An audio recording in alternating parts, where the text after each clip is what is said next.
Video like जरूर कर लीजिए और ऐसे वीडियो लगातार फ्री में पाने के लिए चैनल को तुरंत सब्सक्राइब कर लीजिए और बेल आइकन को जरूर टैप कर लीजिए ताकि आगे भी सारे वीडियो आपको मिलते रहे। यूट्यूब में फॉलो करते हैं तो प्लीज ये वाला फ्री टेलीग्राम चैनल जरूर ज्वाइन कर लीजिएगा। सारे नोटिफिकेशन सारे अपडेट यहीं पे आते हैं, ध्यान रखिए। तो दोस्तों क्या हाल है आप सबका। देखिए 231 वाले क्वेश्चन से जो है हम लोगों को स्टार्ट करना है। साइंस की सीरीज कर रहे हैं हम लोग जो आपकी काफी इंपॉर्टेंट है यूपीपीसीए 2025 प्रीलिम्स के लिए। ठीक है, तो पुरानी वीडियोस को भी एक बार जरूर देख लीजिएगा। साथ में साइंस का लिस्टिंग और कंपाइलेशन अगर आप लेना चाहते हो तो स्टडी फॉर सिविल सर्विसेज से ले सकते हो इन नंबर्स पे कॉल करके। ठीक है, अब देखो 231 वाले क्वेश्चन स्टार्ट करते हैं। एक ही द्रव्यमान के दो शरीरों की गतिज ऊर्जाओं का अनुपात 4:9 है, उनके वेगों का अनुपात क्या होगा। इंग्लिश में भी पढ़ेंगे। The ratio of kinetic energies of two bodies of same mass is 4:9। The ratio of the velocities will be. अब देखो इसके लिए आपको ना फॉर्मूला पता होना चाहिए। अच्छा क्वेश्चन है। काइनेटिक एनर्जी का फॉर्मूला होता है half M V square. M है यहाँ पे आपका मास, वी हो गया वेलोसिटी। अब दो काइनेटिक एनर्जी की बात हो रही है तो इसको K1 लिख लो। ठीक है, तो यहाँ पे और लेकिन मास जो है वो सेम है तो एम लिखे रहो। यहाँ पे ये हो गया V1, V1 का स्क्वायर। एक दूसरा हो गया K2 हाफ एम V2 का स्क्वायर। V1 V2 का मतलब है बस दो अलग अलग वेलोसिटी। ठीक है, इन दोनों को कर दो भैया क्या, डिवाइड कर दो। इन दोनों को डिवाइड कर दोगे तो क्या बनेगा K1 बाय K2 और इधर आ जाएगा आपका V1 अपॉन V2 का होल स्क्वायर। यही तो बनेगा। ठीक है, अब इसमें क्या बोला जा रहा है, ratio of kinetic energy. Kinetic energy का रेशियो है 4:9। चलो ठीक है, यहाँ 4:9 डला। अब क्या करा जाएगा, ये स्क्वायर उधर जाके अंडर रूट हो जाएगा तो ये कितना बनेगा 2/3। तो रेशियो ऑफ वेलोसिटी कितना हो गया भैया आपका। अच्छा क्वेश्चन था ये, इसको एक बार लगा भी लीजिएगा आप लोग। 2:3 बी वाला जो है ये हो जाएगा करेक्ट आंसर। ठीक है, आगे देखिए। फिर आपका what is the correct equation for finding the acceleration. ठीक है, त्वरण ज्ञात करने का सही सूत्र कौन सा है। तो भाई देखो एक इक्वेशन होती है v is equal to U plus A T. अब यहां से ही निकलता है भैया, ये u उधर गया तो बना v minus U is equal to A T. अब ये t जो है नीचे चला जाएगा, v minus U upon T और ये बनेगा a। भैया इतनी मैथ्स आनी चाहिए नॉर्मल जो है तभी कर पाओगे। ठीक है, तो ये आपका फॉर्मूला क्या बना, पहले वाला हो गया v minus U whole upon क्या हो गया आपका भैया t हो गया। ठीक है, चलो आगे देखें। अंतरिक्ष यात्री निर्वात में सीधे खड़े नहीं रह सकते। स्पेस में मतलब सीधे नहीं खड़े हो पाते, क्यों, क्योंकि वहां पे कोई भी आपका ग्रेविटी गुरुत्वाकर्षण नहीं होता है। ठीक है, ये वाला है।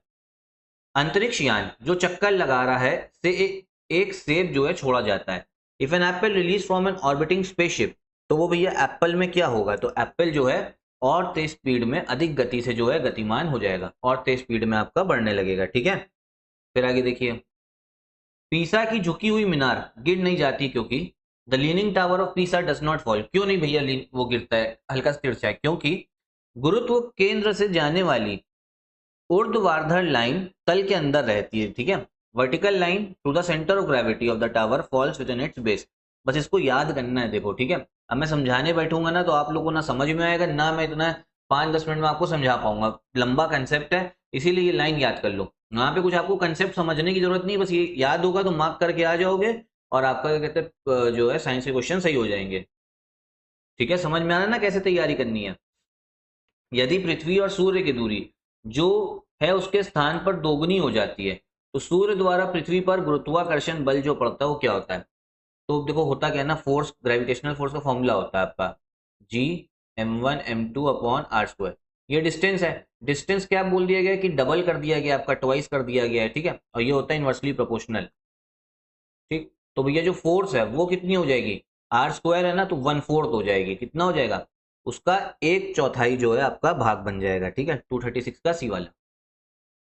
हवा में लोहे और लकड़ी की समान भार की गेंद को समान ऊंचाई से गिराने पर, देखो आयरन की एक बॉल है और एक है आपकी वुड की। ठीक है, और हवा में गिरा रहे एयर में, draw from the same height, तो क्या दोनों बराबर से पहुंचेंगे, नहीं। जो आपकी आयरन की बॉल है ना लोहे की, वो जल्दी पहुंच जाएगी और जो लकड़ी की गेंद है वो बाद में गिरेगी। The wooden ball falls later. ठीक है, और यहीं पे अगर मैं आपसे बात करूं, इन दोनों गेंदों को हमने वैक्यूम में गिराया। किसमें, वैक्यूम में, जहां कोई भी मीडियम नहीं, तो वहां पे चाहे कुछ भी गिरा दो दोनों साथ ही में नीचे आएंगे, तब दोनों सेम पहुंचते हैं। ठीक है, किसी पिंड का भार सर्वाधिक होता है, the weight of a body is maximum at, तो ये मैक्सिमम होता है आपके पोल्स पे। ठीक है, ध्रुवों पर सर्वाधिक होता है क्योंकि वेट का फॉर्मूला होता है m इंटू जी। ये होता है m होता है मास और जी होता है आपका एक्सेलरेशन ड्यू टू ग्रेविटी, ठीक है। तो ये जी की जो वैल्यू है ना स्मॉल जी की, ये पोल्स पे सबसे ज्यादा होती है, इसलिए वेट भी वहां पे आपको ज्यादा देखने को मिलेगा। अगर देखो अब यहाँ पे कुछ लोग ऐसे होंगे जिनको समझ में आ रहा होगा, कुछ लोग ऐसे होंगे जिनको मीडियम समझ में आ रहा हो, कुछ लोग ऐसे होंगे जिनको कुछ भी समझ नहीं आ रहा होगा। तो जिनको कुछ भी समझ नहीं आया ना, उनके लिए साइंस का बस एक रामबाण उपाय यही है कि भाई जितने पीवाईक्यू है ना उनको पहले याद करो, रट्टा लगा लो उनका, ठीक है। और फिर जो है उसके बाद में थोड़ी और चीजें जो है करनी पड़ेंगी, टेस्ट सीरीज लगानी पड़ेगी, थोड़े इंपॉर्टेंट कंसेप्ट जानने पड़ेंगे। जिनको आ रहा है तो उनके लिए बढ़िया है, वो भी अपना कंसेप्ट समझ रहे हैं। जिनको मीडियम आ रहा है थोड़ी सी और मेहनत करनी है, ठीक है। और पीवाईक्यू के अलावा भी आपको जो है इंपॉर्टेंट चीजें पढ़नी पड़ेंगी। फिर आओगे देखो, which of the following is the maximum weight of a body. एक पिंड का अधिकतम भार निम्नलिखित में से किसमें होता है, मतलब किस वजह से जो है सबसे ज्यादा वेट किसी बॉडी में पाया जाता है। तो हाइड्रोजन की वजह से, ठीक है। इसमें हाइड्रोजन। मानव शरीर का भार सबसे ज्यादा कहाँ पे, तो ये बताया भी ध्रुवों पर अधिकतम होता है, मैक्सिमम एट दी पोल्स, ठीक है। किसका, ह्यूमन वेट सबसे ज्यादा। इसमें से बोला जा रहा है कौन सा सही मैच है, करेक्ट ऑर्डर में मैच करना है हमें भैया। तो देखो रेडियम जो है भैया ढूंढा मैडम क्यूरी ने, पेनिसिलिन, पेनिसिलिन ढूंढा आपका एलेक्जेंडर फ्लेमिंग ने, ठीक है। एक्सरे ढूंढा डब्ल्यूसी रोंगटेंजेन ने, स्मॉल पॉक्स एडवर्ड जेनर ने। ए वाला जो है करेक्ट आंसर हो जाएगा। पेनिसिलिन है आपकी एंटीबायोटिक, ठीक है। पृथ्वी अपने कक्ष में लगभग 4400 किलोमीटर प्रति घंटे की गति से घूमती है। इस तेज को हम अनुभव क्यों नहीं कर पाते, मतलब हमको क्यों नहीं पता लगता है कि भैया जो है धरती जो है घूम रही है, हम बाहर क्यों नहीं निकल जाते। क्योंकि अपने कक्ष में पृथ्वी की गति की अपेक्षा में हमारी गति शून्य है, ठीक है। Compare to speed of the earth in its orbit our speed is 0। तो यही होगा इसका करेक्ट आंसर। क्वेश्चन ये रिपीट हो सकता है। यदि पृथ्वी का गुरुत्वाकर्षण बल अचानक लुप्त हो जाता है तो निम्न में से कौन सा परिणाम सही होगा, मतलब ग्रेविटेशनल फोर्स जो है ना एकदम से डिक्रीज हो गई, ठीक है, मतलब एकदम से मतलब चली गई ग्रेविटी। तो भैया इनमें से क्या होगा, तो होगा क्या ना, वेट किसी ऑब्जेक्ट का 0 हो जाएगा बट मास जो है वो सेम रहेगा, ठीक है। वास्तु का भार शून्य होगा परंतु द्रव्यमान वही रहेगा। देखो होता क्या है ना, फॉर्मूला क्या है, W is equal to M into G. Gravity disappear तो मतलब जी क्या हो गया, 0 हो गया, ठीक। तो m इंटू 0 क्या बनेगा, 0 बन जाएगा, इसीलिए वेट जो है 0, मास उतना ही रहेगा। उपग्रह पृथ्वी के चारों ओर अपनी कक्षा में घूमता रहता है, ये होने का कारण क्या है। तो सैटेलाइट ऑर्बिट के अराउंड मूव कर रहे हैं, मतलब ऑर्बिट में मूव कर रहा है के अराउंड, किस वजह से मूव कर रहा है, सेंट्रीपेटल फोर्स की वजह से, अभिकेंद्रीय बल की वजह से, ठीक है। सेंट्रीपेटल होता क्या है, मतलब जैसे मान लो ये न्यूक्लियस है, कोई चीज उसको अपनी तरफ अंदर सेंटर की तरफ अट्रैक्ट करे तो उसको सेंट्रीपेटल फोर्स बोलते हैं, अंदर की तरफ जो फोर्स लगती है।